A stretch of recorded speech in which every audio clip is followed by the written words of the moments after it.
Welcome to On the Couch, a regular catch-up where we talk about the issues facing the industry and hopefully come up with some practical solutions.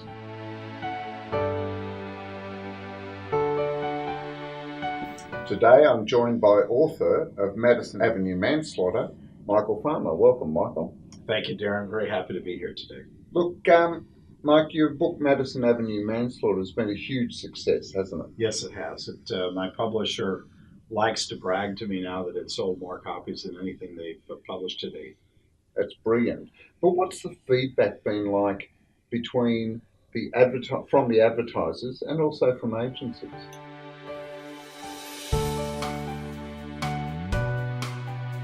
Well, let's start with the agencies because I originally wrote the book for agency CEOs who are suffering declining fees, growing workloads, stressed out staff, and declining capabilities at a time when their clients have problems that are larger than ever before.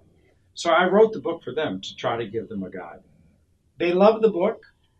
They don't always act on it, which is a big surprise.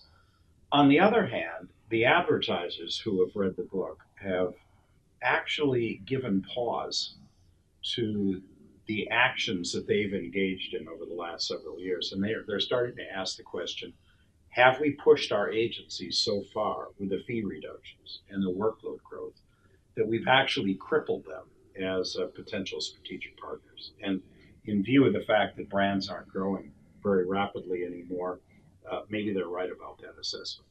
It's proof of the golden rule, the man with the gold makes the rules, that it's interesting the advertisers have embraced the lessons that the book outlines. I didn't expect that. I expected agencies to read the book and recognize that their failure to document, manage, track, and negotiate workloads as part of their fees was a huge problem. I expected them to want to do something about that. Probably immodestly thought that writing the book would change the way agencies ran themselves. That hasn't really happened for a lot of complicated reasons, but it has encouraged advertisers to think that maybe they should give more attention to scope of work, and maybe they shouldn't so aggressively turn procurement loose on their agencies to cut the fees to the lowest possible level. Because, an interesting finding in the book is agencies really will not push back with their clients. They'll kind of accept a set of unpleasant circumstances because they're very service oriented and they're incredible survivors. I mean, they really can survive with fees that are 20, 30, 40, 50% too low. They'll put it on their people. People will get the work out. They survive that, but it isn't in anyone's interest. Now, the second edition has recently come out. What are the updates or differences that people will find in this?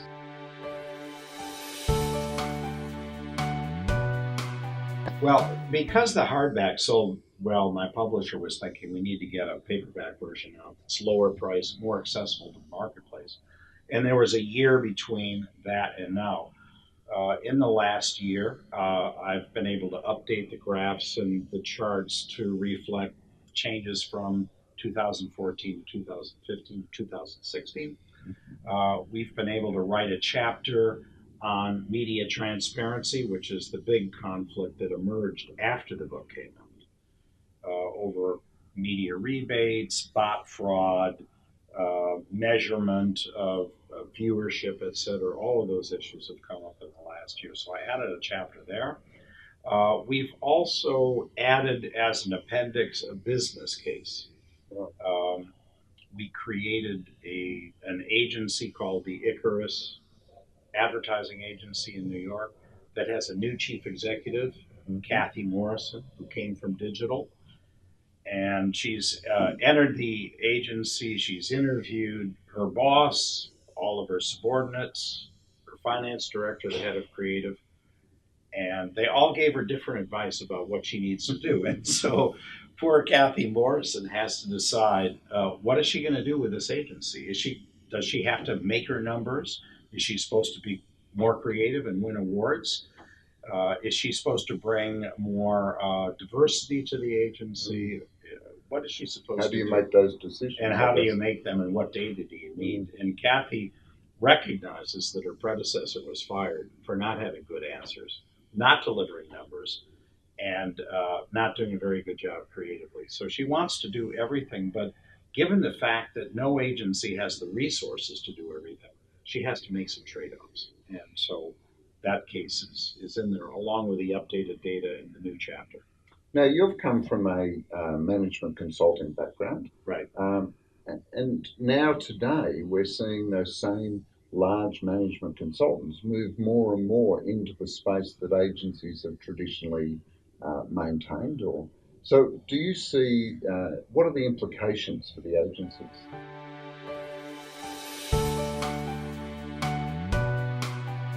Well, management consultants for more than 30 years are attracted to opportunities where there is underperformance, where a company is operating at this level, let's say, and there's an opportunity, if you identify the potential correctly, to do much better.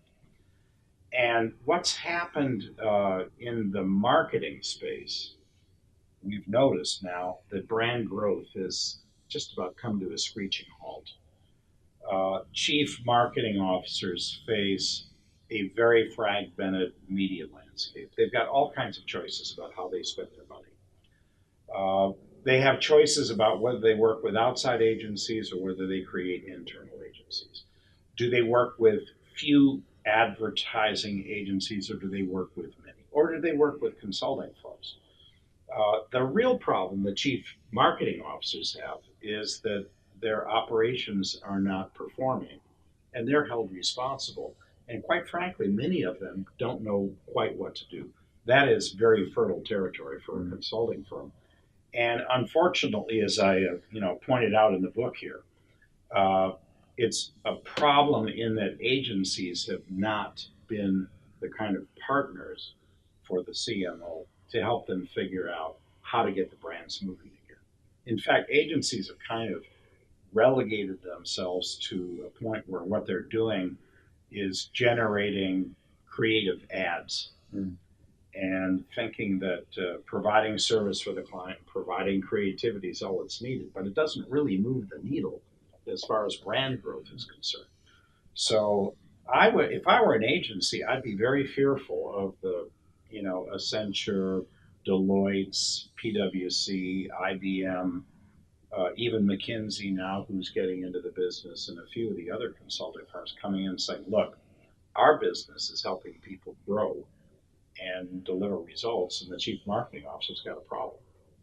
So, for a CMO that has perhaps read the book and is starting to think, oh, maybe my problems and underperformance in my agency is because we've squeezed them too much on fees, what would be your recommendation?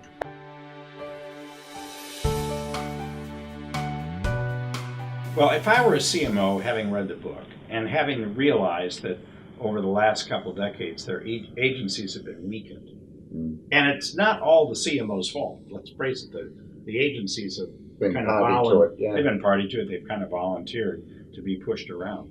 But I would say, if I were a CMO,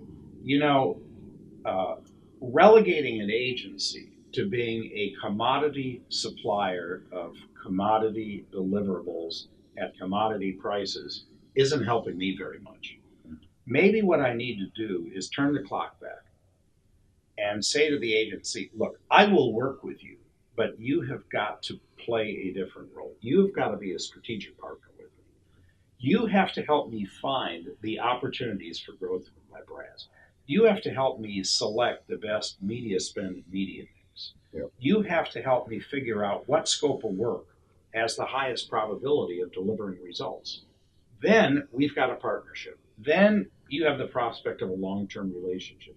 Then you've got the prospect of being paid fairly for the people that you have working on it and the amount of work that you do. If you do not deliver against that brief, then I'll fire you. Mm-hmm. But if you can help me perform better on behalf of my company to deliver shareholder value, then we have a long-term relationship instead of something that turns over every two or 3 years. Yeah.